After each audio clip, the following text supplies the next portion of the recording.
Alors, j'ai commencé à m'intéresser un peu à cette religion musulmane que je ne connaissais pas, hein. Déjà à l'école maternelle, lorsque j'étais tout petit. Parce que j'avais un copain qui s'appelait Mohamed Jaffer, qui était algérien, d'origine algérienne, avec qui, en récréation, on discutait tout le temps tous les deux, et puis on courait tous les deux.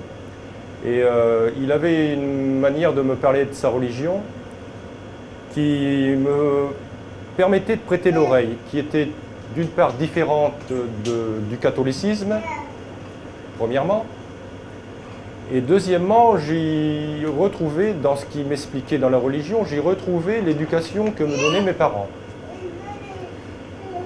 En grandissant, je n'ai pas été le seul à grandir. Tous les petits jeunes arabes en France ont grandi aussi.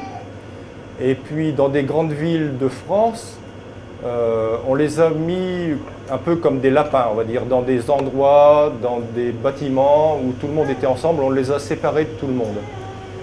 Donc il se passait des choses qu'on entendait dire, soi-disant à la radio, et donc j'aimais pas trop entendre ça, et je pensais, quand j'étais beaucoup plus jeune, je pensais que ces gens-là étaient des voleurs, etc., etc., etc.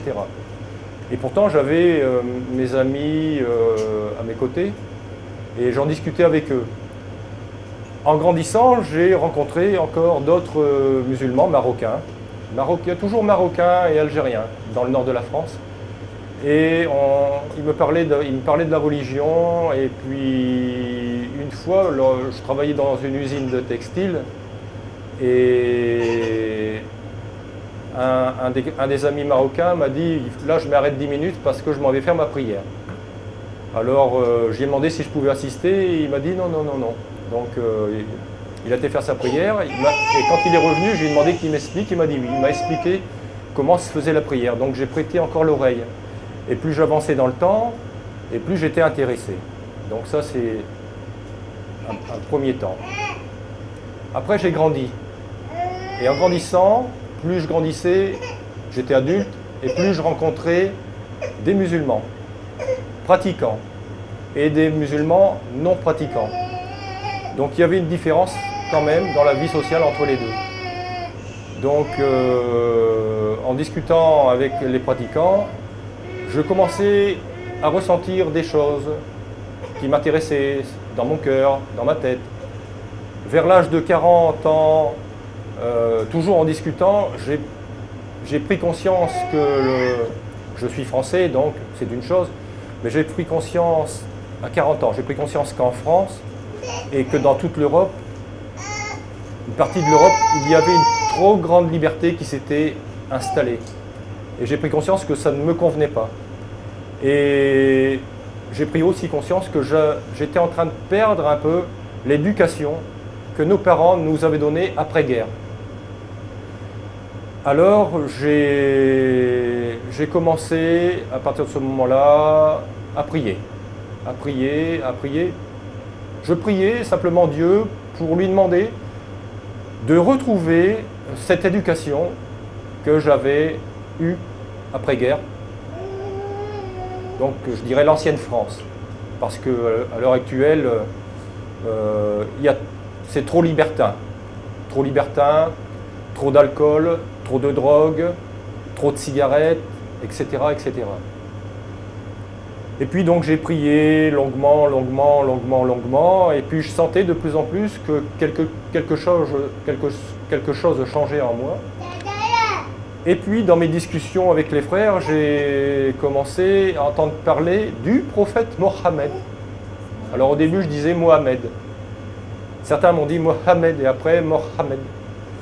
Et alors j'ai dit mais c'est pour ça qu'il y a beaucoup de musulmans qui s'appellent Mohammed parce que les parents les ont appelés comme le prophète. Ils m'ont dit oui. Donc j'ai commencé à m'intéresser à tout ça. Et donc ça a avancé et puis mes prières ont continué et comme j'ai dit tout à l'heure, jusqu'à un moment où j'ai demandé à rencontrer une femme musulmane, au moins d'Afrique du Nord. Donc quelques temps après, j'ai fait la connaissance de mon épouse, qui s'appelle Lamia, qui est tunisienne. Elle était très pratiquante. Ça m'a fait un peu, je dirais pas peur au départ, mais j'étais un peu impressionné. Alors, ça m'a un peu dérouté. Et je me suis dit, est-ce que c'est mon chemin de pratiquer comme ça ou pas? Alors, je ne lui ai pas dit. Hein. Nous ne vivions pas ensemble, hein, c'est interdit. On s'est connus, on se parlait, et tout le monde sentait qu'il y avait quelque chose, mais bien sûr, hein, il ne s'était jamais rien passé entre nous. Je découvrais que c'était impossible, alors que je ne savais pas. Et c'est elle qui m'expliquait, dans leur religion, non, il ne se passe rien tant qu'on n'est pas marié. Donc j'ai commencé à apprendre de là. J'ai trouvé ça extraordinaire, extraordinaire. Au moins, il y avait un respect de nouveau qui s'installait, comme j'avais connu après-guerre. Donc j'avais toujours cette impression, à l'époque, mon épouse, à l'époque, on n'était pas encore mariés, elle était en Angleterre, elle faisait ses études et on discutait sur Skype, par Internet. Et moi j'habitais seul à la Grande Motte, à 25 km d'ici, et après mon travail du magasin le soir, tous les jours j'allais courir. Et puis un jour je suis allé courir, j'étais angoissé, et là je me suis dit, il va falloir que je prenne une décision. Est-ce que c'est oui? Est-ce que c'est non? Et je suis parti courir, et donc je courais en ville, à la Grande Motte, et après je prenais une grande partie de la plage.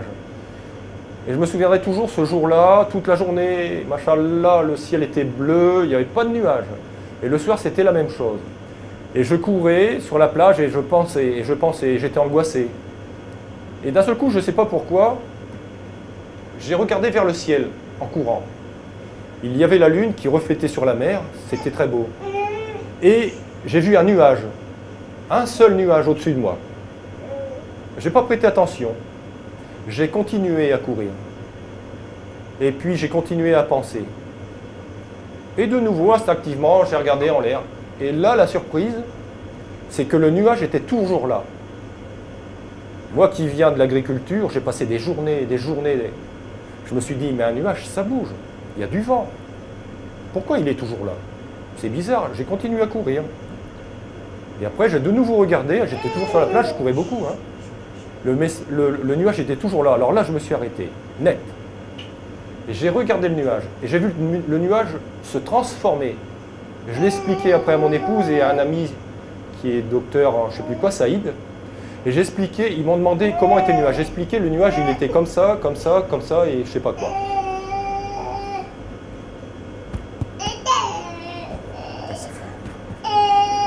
Excusez-moi.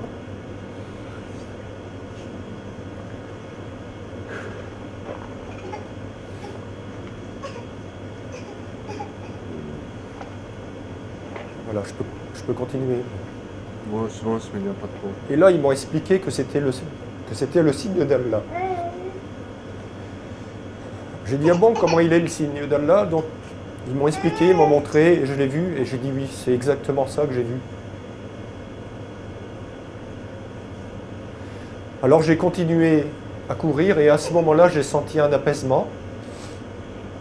Et dans l'apaisement, il y a un message qui m'a passé et qui m'a dit, fais confiance.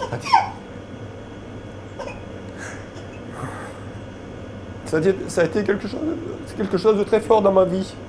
Je ne suis pas un homme qui pleure facilement, mais ça a été vraiment très fort ce jour-là. Et là, j'ai continué, j'ai fini de courir, j'étais en paix. Et puis le lendemain, j'ai appelé Lamia et je lui ai dit, je suis d'accord pour qu'on fasse notre vie ensemble. Voilà. Et depuis, je fais la prière, je me suis converti. C'est l'imam de l'Apayad, l'imam Ratabi, qui prêche en arabe et en français, qui a été mon témoin de mariage. C'est lui qui m'a converti.